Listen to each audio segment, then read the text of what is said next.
So Casey, we got you in the house here, Casey of Midtown Indy. You're down with eating tarantulas, huh? We were talking tarantulas at the break. We were they got me all hyped up on coffee and then all cooled down on bourbon. So we know how to treat anything our guests. good at that point in time. Well, we take care of our guests here.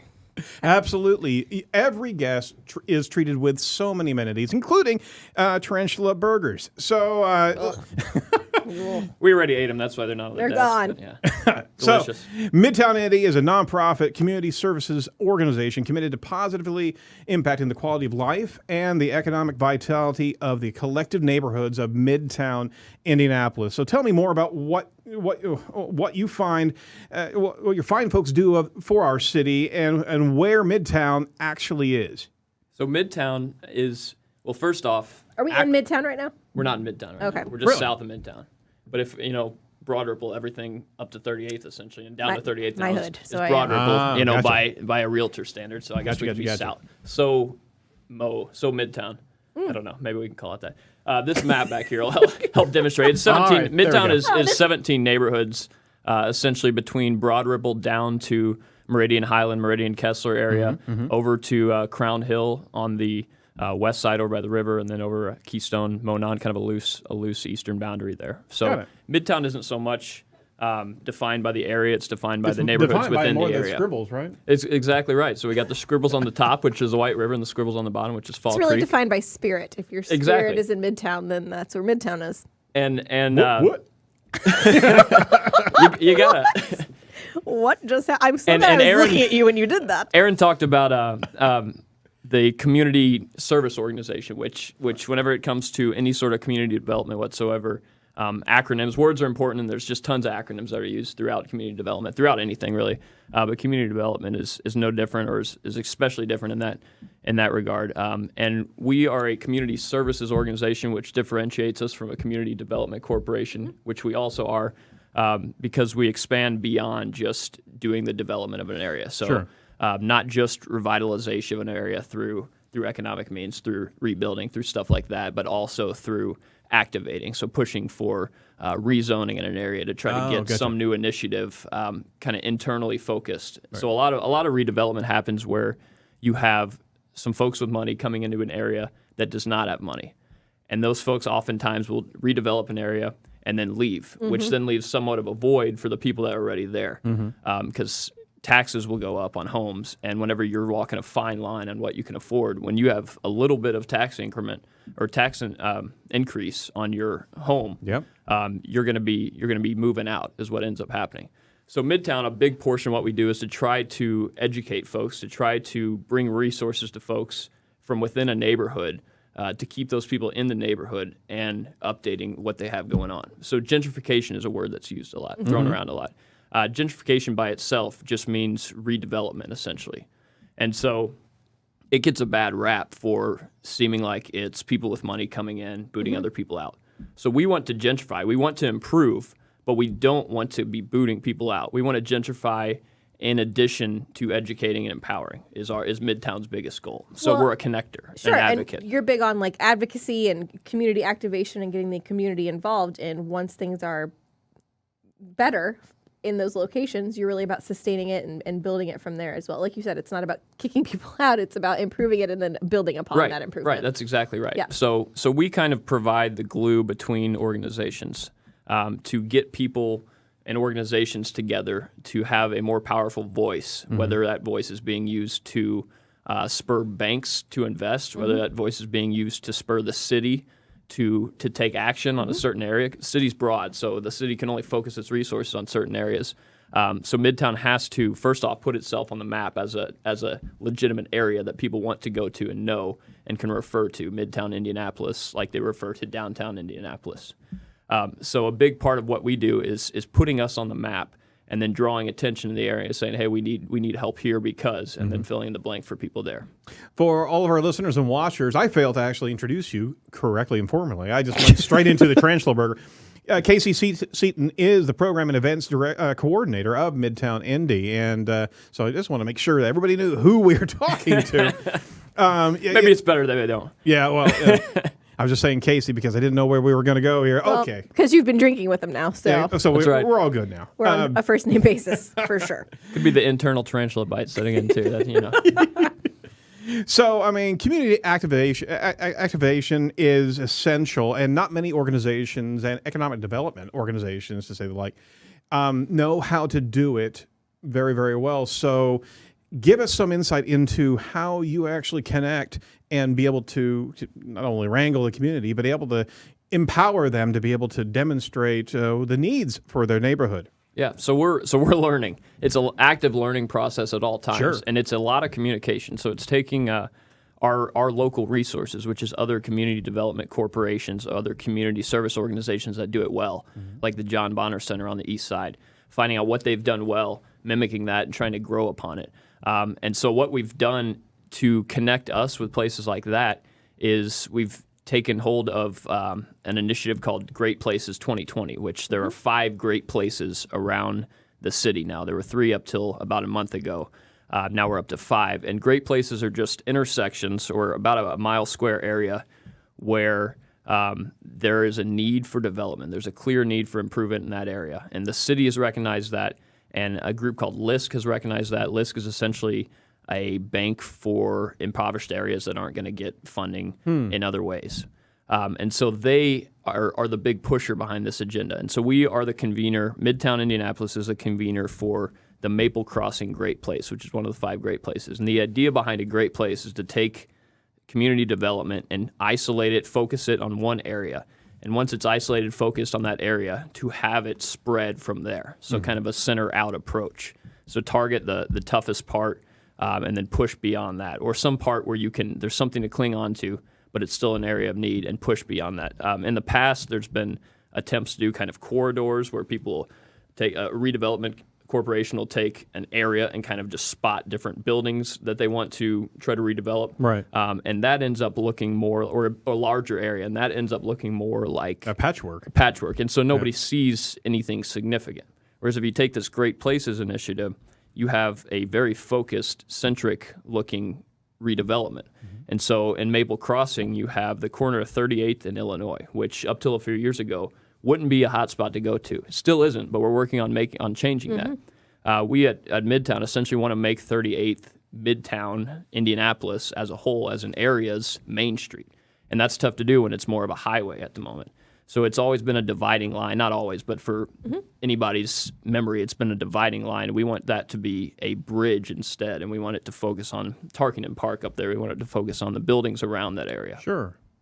No, that's and it's clear and concise, and it makes perfect sense as opposed to the spot weld concepts of sporadic revitalization. You're really doing it from a core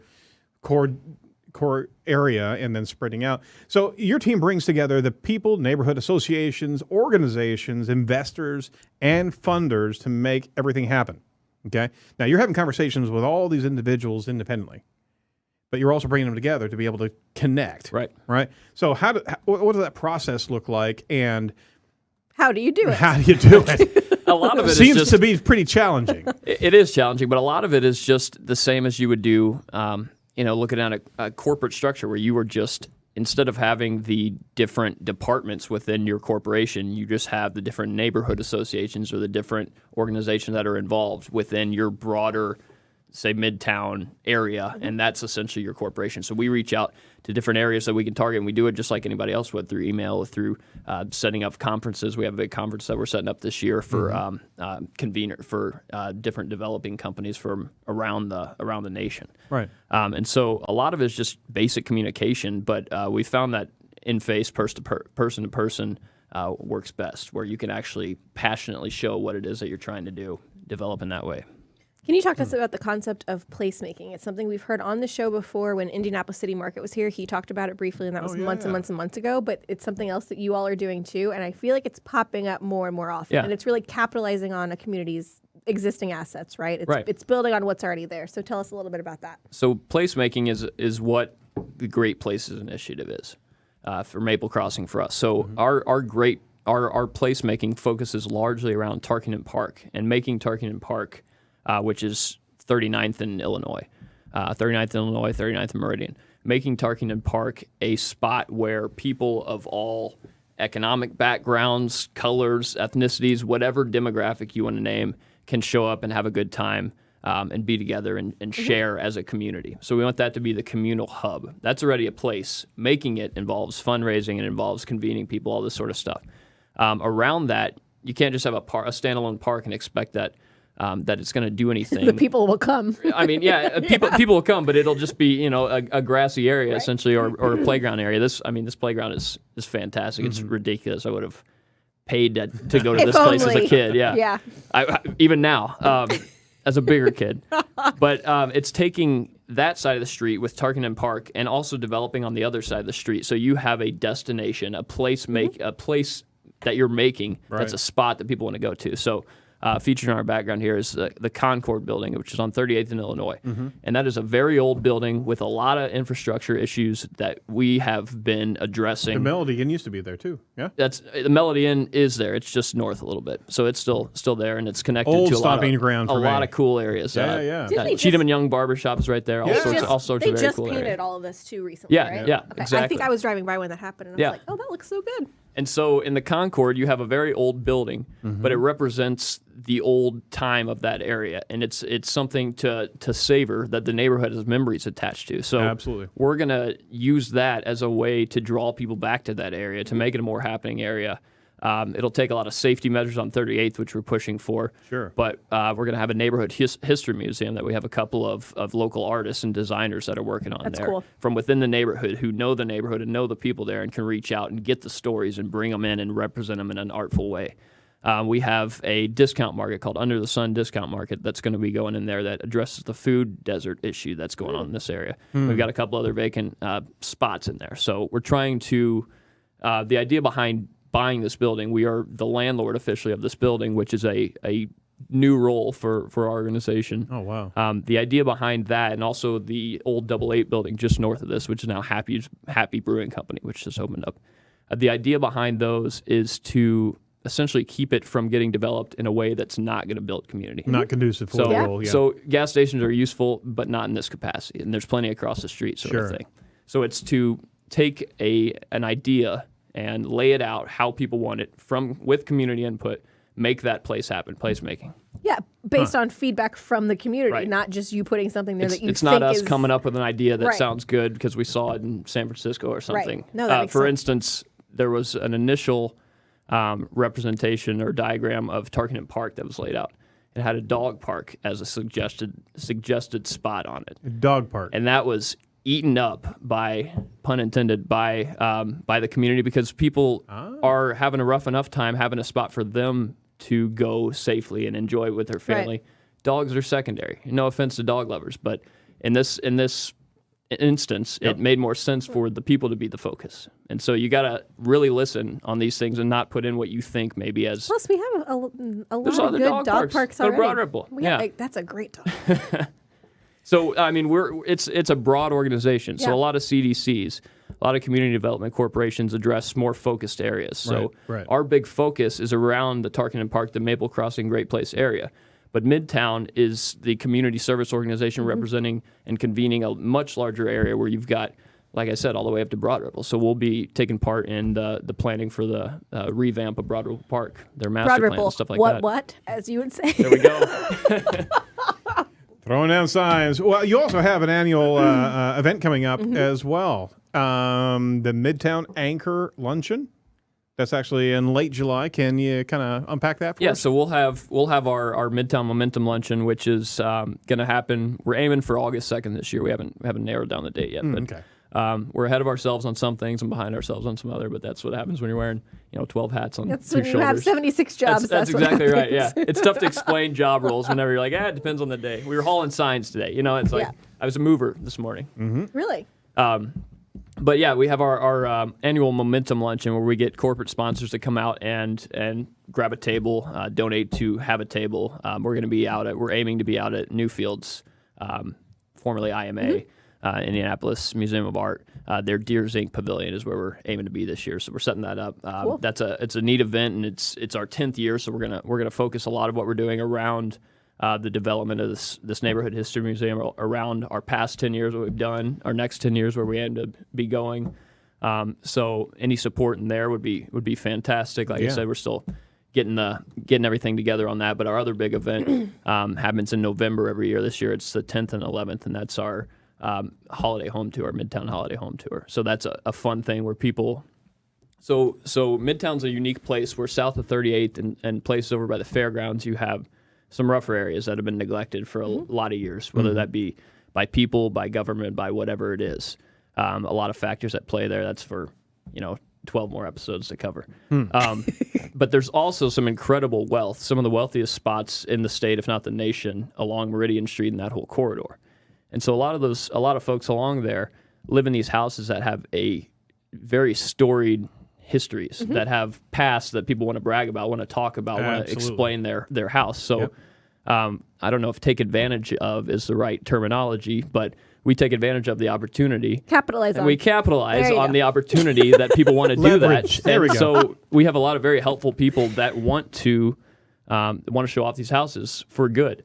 And so for the good. And so they will donate their time and their house space and welcome hundreds, if not thousands, of 1,500, I think, last year, guests to buy tickets and walk through their house, and just people will doll them up with decorators, and we'll have food and drink vendors. And who doesn't like walking through nicer houses than you own? Yeah. That's one of my favorite pastimes, is going into better homes. So I usually go in there and just tip something over as I walk through.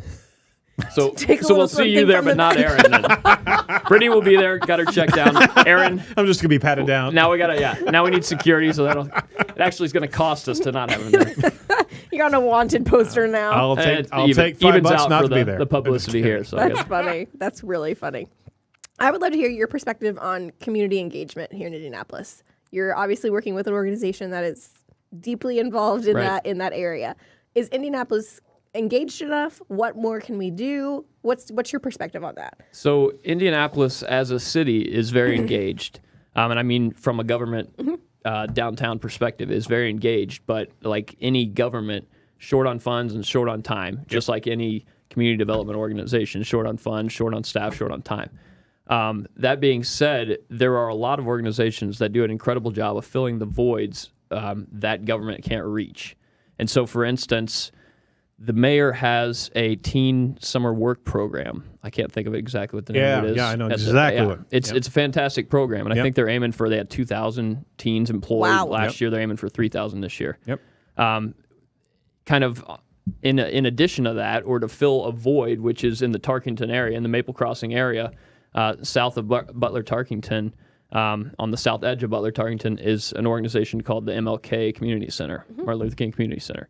And they have a teen summer work program where they are employing kids from within their area, within about a mile circle around them, radius around them, to improve that area. So it's a more hyper-focused version of that that citywide program. And so you have just tons of instances of stuff like that where communities and people and organizations are filling voids where need be through fantastic initiative. That hyper-focused initiative, we're hearing more and more of that as well. Yeah. And it just hyper-local, hyper-local. It just sounds so native or intuitive. Yeah, you started the show off talking about that's right. Local. And we're seeing so many not only companies, brands, organizations, but they're leveraging the community for their want to be able to improve that. You can't bust that in. You can't bring in and drop in someone that, I mean, you can from a funding standpoint, but the pride and ownership of revitalization for a community, for them to be able to participate, is enormously valuable, right? Yeah, this idea of this is ours. This is That's our thing. That's right. Unless you're in the suburbs where you can drop off some chain restaurant, which I eat at chain restaurants. No offense to suburbs. Lived in the suburbs when I lived down in Florida. But it's not for everybody. No. And so people that live in neighborhoods, in distinguished areas that are named within a city, within a community, feel a pride and ownership of that area. And they want to see it improved from their own, from the inside out, from their own initiatives, what they want to happen in that area to make it feel like a small town essentially encompassed by a city is what people are aiming for nowadays, a village within a city. And so you have places like Broad Ripple that are great beacons for how that's been done well. Mm-hmm. A little shout out to Broad Ripple What? again. Oh my Lord! East Side residents. I got to do it too. And so you have that pride of ownership, and it doesn't really work for a company, a corporation to just come in and say, hey, we're dropping this here. You guys are going to love it. No. Because people aren't going to love it, and they'll go somewhere more almost local, an insult. almost in protest. And we'll reject it. Right. They will because it's not native for the environment, Yeah. and as much as it may be very well altruistic for the company's Right. brand, or maybe not. If it doesn't fit with what the neighborhood's jive is, it's not going to work. And people could actually push away just because you're not part of our community. I Yeah. mean, so they're, again, I mean, Indianapolis is a large city, but at the same time, we're made up of a lot of small communities. It's the biggest small town, You better and it's believe it. even composed of even smaller towns within that city. I mean, that's how it got its roots, is by combining a whole bunch of small towns. Indianapolis really is a whole bunch of small towns, Right. just under one government. But we also focus on connecting people or convening people around things that are just tough to wrap your head around, like zoning and land use and stuff like that. So we'll drive initiatives to get organizations together and give them a rundown from the city on, hey, how do you contribute to seeing our area developed, how we want it developed? How do we get it zoned, how we want it zoned for things to develop in these certain ways? We don't know what those things are, but we generally have an idea of what type of industry we want to see here or something like that, what type of restaurant or whatever it is that we want to see here. And so we also provide the outreach to organizations so they can then spiderweb and spread this information about how do you contribute to making sure the city knows how we want this area to look like. Because there is the city does open a lot of doors to people to contribute what they want the city to look like. It's not all a top-down approach. So letting people understand the channels to be able to access that is another big thing that we do. Huge on the education front. Right. I mean, people got to know where they got to go to be able to influence government. And a lot of times that, and to wrap up here, it's an onus of every individual that's in a neighborhood. They got to know how to affect policy and how to move things. People collectively have looked at this over the years as something they just can't touch, and bureaucracy has gotten a hold of it, and you have some really bad decisions made. Shots fired. I'm saying. Point anywhere on the map and you'll find it. Yeah, right you here. better believe it. But I mean, if community gets plugged in and they know the channels That's the of tough part communication, is letting people understand how do you do something. Right. How do you make a difference? How do you get your voice heard? And our city's done a good job of letting people do that through online, through in-person meetings, through going downtown. So props to them for that. But like I said, short is resources, time, and money. So makes it tough on them, tough on us. But we try to fill the voids where possible for a lot of 17 neighborhoods. any other organizations doing similar efforts that you're doing here in the... Yeah, like I said, the Bonner Center is a great one. Down on the southeast side, you have a guy named Jeff Sparks who's heading off another one of the great places down No relation. there. I was going to say relative. No. You have over Saeed. You got the God. Flanner Place area over here is doing a great job. Flanner House, Right. The Kennedy King neighborhood. You got Inglewood, you got River West. So a lot of the great places spots have their associated CDCs or community service organizations. But they're not too, doing that what you're doing, right? they're not doing quite the same thing as Midtown. And that just not to knock any of them, but it's just the broader perspective of reaching a different dynamic in terms of kind of the dualistic economy of north and south of 38th and trying to have those benefit each other, and also the broader geographic area. So there's some differentiating factors and a lot of similar factors too. What do you think about Kimball Musk's new restaurant opening on May 1st? On 38th there? Yes, on 38th. We're pretty pumped, especially that it's got I was thinking of you're talking about on College there. Next it's door. like next door. American Eatery. Yeah, that place looks awesome. It but does. I was talking about It's beautiful. just south of there on 38th and Washington, the old bank. Yes, that's I've been seen that one too. Yes. developed by Neil Brown. Yes, and, yes. That's what's his name? obviously going to Craigslist- be good too. Craigslist guy. Can't think of his last name. Craigslist guy. Yeah. Anyway, and your listeners will know who I'm There's a talking lot about. of development going on. No, But there's they're putting in a Midtown Brasserie, which we are just pumped that it's attaching the Midtown name on there to Yeah, that's cement the great. area a little bit more. good growth up there. Absolutely. So we want to make sure that our listeners and our watchers and all of our audience knows how to get a hold of you and how to help you. Mm-hmm. On the website, go to midtownindy.org and on Look at him finish his drink. You don't want to be rude. He said, On Facebook, Midtown Indianapolis Inc. On Twitter, Midtown Indy. Any last final words for maybe organizations that are trying to up their game of community connection for revitalization of their neighborhoods? Watch us closely, follow us, and we're going to do the same for you because we want to. There's plenty out there to glean knowledge-wise, and we're looking for it. All right. So what about those individuals that live in neighborhoods? Where do they start giving back to their local area? Come to our doors. We'll talk to you any day of the week, 39th and or 40th and Meridian, essentially. And what is your favorite flavor of tarantula? It's got to be the chocolate mocha tarantula, I think. Yeah. Vomit and vomit. There it is. There it is, folks. Didn't miss a beat there, Casey. Wow, Casey, that was great. Awesome. Be on your toes. 4 a.m. wake up, even with NP, ready to go. Well, we kind of juice you there, so you're good to go. That's right. All right, so that's Casey Seaton, Program and Events Coordinator of Midtown Indy. Thanks so much for joining us today. And thanks for having me. You're more than welcome. And thanks for everybody listening and watching on the stream. Be sure to jump in and be able to give your responses, your reviews on the show. Let us know what you think about it, and also who we should be talking to here in Indianapolis and Indiana to be able to focus on and be able to lift up, because there are a lot of organizations that need a shout out and need you to be able to connect with them. So this is Aaron and Brittany giving you a sign off here from Edge of Indy. We'll talk to you next Wednesday. Hey, choose local and choose local often. We'll talk to you next week. Bye-bye.